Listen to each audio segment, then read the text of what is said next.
नमस्कार फ्रेंड, मैं हूं चंदन पटेल। और देखिए, आज मैं बात करने जा रहा हूं एक बार फिर से अल्कल माइन के ऊपर। आप यहाँ पे देखिए, बस खाली अब ध्यान से देखते जाइए मैंने कितनी बार रिकमेंडेशन किया है। कब रिकमेंडेशन किया है वो भी मैं आपको बताऊंगा। 2 दिन पहले, 3 वीक पहले, 1 ईयर का टारगेट बताया था। यहाँ पे 6 मंथ पहले, ठीक है, जो कि 6 मंथ पहले मैंने ये बताया था, तो ये टारगेट इसने हिट किया था। ठीक है, तब वहाँ से ये स्टॉक स्प्लिट हुआ था। फिर उसके बाद यहाँ पे आप देखिए 2 वीक पहले, 2 वीक पहले, फिर से 2 वीक पहले मैंने 2 वीक पहले यहाँ पे मैंने टारगेट दिया है 5,500 जाने का। आपको मैंने क्या बोला है? जल्दी उठा लो, अभी भी मौका है। कितने? 2 वीक पहले। और यहाँ पे आप ध्यान देते जाएंगे तो कितनी बार मैंने आपको रिकमेंडेशन किया, बहुत ही बार रिकमेंडेशन किया है, ठीक है ना। और चलिए अब मैं लेके चलता हूँ आपको चार्ट पे।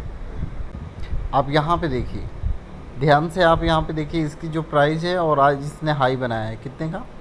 4,000 का। बस खाली 5,000 से 1,500 तो बच रहा है ना टारगेट हिट होने में, ठीक है।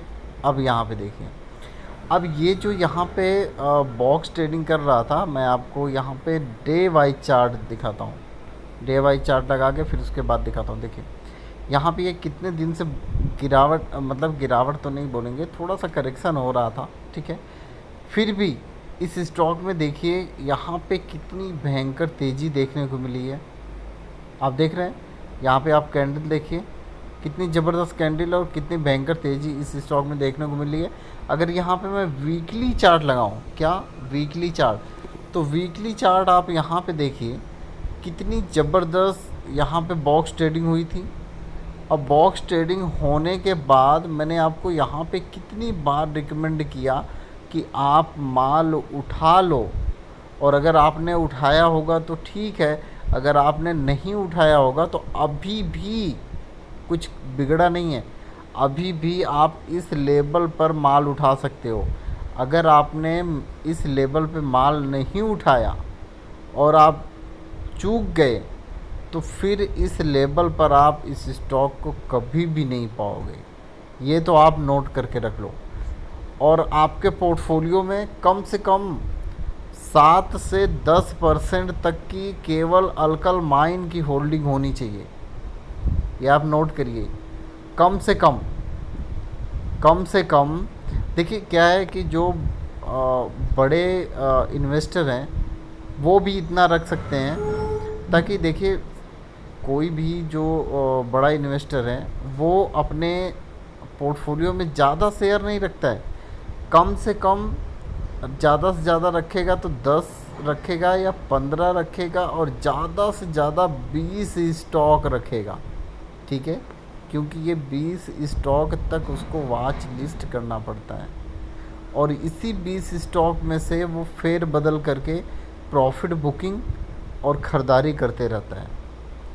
कम से कम अगर आपका पोर्टफोलियो एक अच्छा खासा है, 10 लाख से एबव है, तो आप 20 कंपनी रख सकते हैं। समझ गए ना? इससे ज़्यादा अगर आप रखेंगे, अगर आप लॉन्ग टर्म के लिए इन्वेस्टमेंट नहीं कर रहे हैं, मतलब एक शॉर्ट टर्म के लिए इन्वेस्टमेंट कर रहे हैं, तो 20 से ज़्यादा रखेंगे तो आप हमेशा अपने पोर्टफोलियो में लॉस ही करेंगे, ठीक है।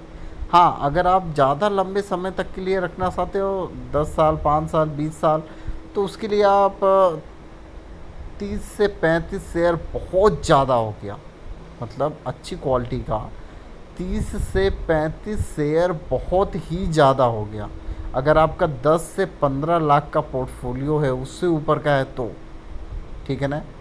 और अगर उससे नीचे है तो मैं तो बोलता हूँ कि आप 10 स्टॉक या 15 स्टॉक रखिए, उससे ज़्यादा आप कभी भी ना रखें अपने पोर्टफोलियो में, अगर आपको शॉर्ट टर्म के लिए करना हो तो, ठीक है ना। प्रॉफिट बुकिंग करना हो शॉर्ट टर्म के लिए, ऐसे करना हो तो। अगर आप लॉन्ग टर्म के लिए करना चाहते हैं तो कोई बात नहीं, आप रख सकते हैं, ठीक है।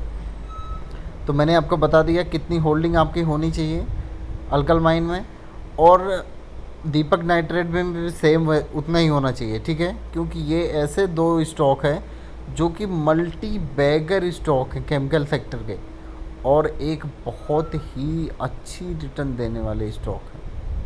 समझ गया ना? ये चीज़ें मैंने आपको बता दी हैं, आप अपने पोर्टफोलियो में ज़रूर इनको ऐड करें। अगर ना हो तो छोटे इन्वेस्टर हैं वो भी ऐड करें, उनको तो बहुत ही ज़रूरी है, बहुत ही ज़रूरी है।